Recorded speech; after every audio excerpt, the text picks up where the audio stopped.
Bonjour à tous, bienvenue sur ma chaîne, je suis Gilles Mancion, je venais venir vous saluer aujourd'hui. Je vais être en voyage, je dois partir en week-end à Marseille pour le mariage de mon cousin, donc je vais être absent pendant quelques jours, je verrai si j'ai le temps de faire une vidéo.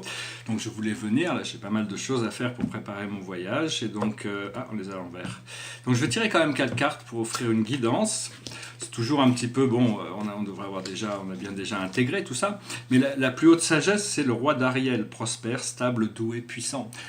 Bon, c'est toujours la même chose, c'est retrouver son pouvoir de créateur. Il dit, vos projets se déroulent comme il se doit. Succès professionnel et financier. Utilisez ces ressources à bon escient. Donc c'est vraiment là où tout se passe, hein. C'est dans cette prise de pouvoir, de bonheur, de liberté, d'abondance. Ce que l'on doit comprendre, c'est la paix. L'archange Azraël. Laissez le passé derrière vous. Le futur a plus à vous offrir. Remettez-vous-en à Dieu. Donc ça correspond à Spinoza, hein, sa philosophie de Spinoza, c'est toujours s'en remettre à Dieu. Quand on ne sait pas, c'est toujours une bonne chose, parce que pour ceux qui ont la foi, on sait que Dieu sait déjà, et donc il va trouver un moyen d'amener ce qu'on a besoin de comprendre dans notre conscience d'une manière ou d'une autre. Donc, mais c'est très difficile de se détacher complètement de tout son passé. C'est un des pouvoirs magiques du Bouddha, c'est qu'il avait compris qu'à un moment donné, pour arriver à s'établir dans la lucidité et la sérénité, il a dû revenir en arrière sur toute son akash et réparer toutes ses fautes, pour à la fin se retrouver dans la lucidité et la sérénité. Ce que l'on doit faire, c'est le 5 d'Ariel, c'est-à-dire pas s'inquiéter. Hein. Vous n'êtes pas obligé de relever les défis seuls. L'aide est à portée de la main. Les pensées négatives ne font pas aller les choses dans le bon sens. Donc voilà, restez très positif. Hein, c'est pas... Parce que le résultat qui arrive, c'est le 6 de Michael. C'est quelque chose de très puissant. C'est la lumière au bout du tunnel. Soufflez et faites de nouveaux projets. S'installer à l'étranger ou voyager. Donc ça, c'est une carte très puissante qui va faire bouger les choses, toutes sortes de nouveautés qui se préparent. Alors, je voulais dire, bon, derrière moi, d'ailleurs, c'est un tableau, c'est le tableau numéro 5 d'une série de 7 tableaux. J'ai déjà montré le numéro 4 l'autre jour, c'est sur les 7 grandes familles spirituelles. Alors, il est très très différent de numéro 4, mais il est tout aussi beau, je trouve. Il est très très différent, il s'est établi tout seul. Pour un tableau, à la fin, ça doit être luxe, calme, ordre et beauté. Luxe, calme et volupté, comme disait Baudelaire. Hein, un tableau, tous les tableaux moches peuvent avoir un impact immédiat, mais n'ont pas de valeur durable. On n'a pas envie de regarder des choses moches longtemps. Hein. Donc tant qu'à faire créer des choses, autant les créer belles.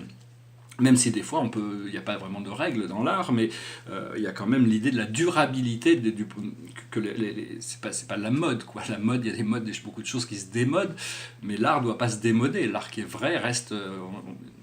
Botticelli était à la mode à son époque, il est toujours aussi mystérieux, aussi beau, aussi communicatif.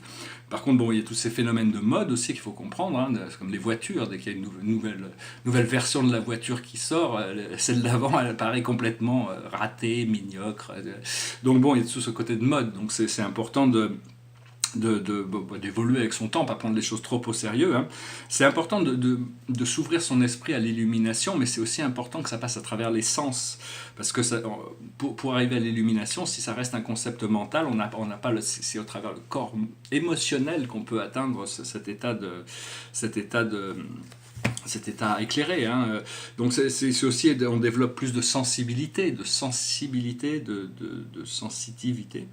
Mais c'est un peu une épée à double tranchant, la sensibilité, c'est-à-dire on arrive à plus sentir toutes les choses, mais ça veut dire aussi sentir aussi les choses profondes dans le négatif aussi bien que dans le positif. Seulement on a plus de détachement, on arrive à faire le tri éventuellement. Un autre...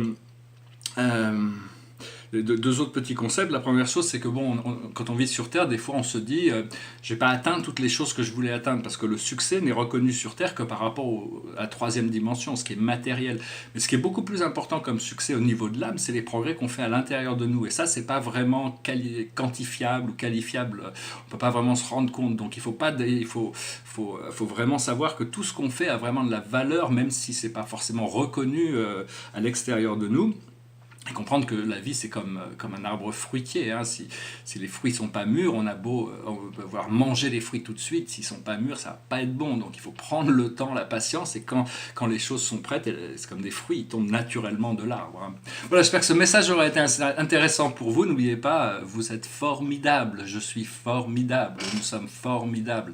Donc profitez au maximum. Vraiment, essayez j'espère que vous pourrez vraiment, on va pouvoir vraiment commencer à passer à vraiment quelque chose de nouveau nouveau, quelque chose d'extraordinaire.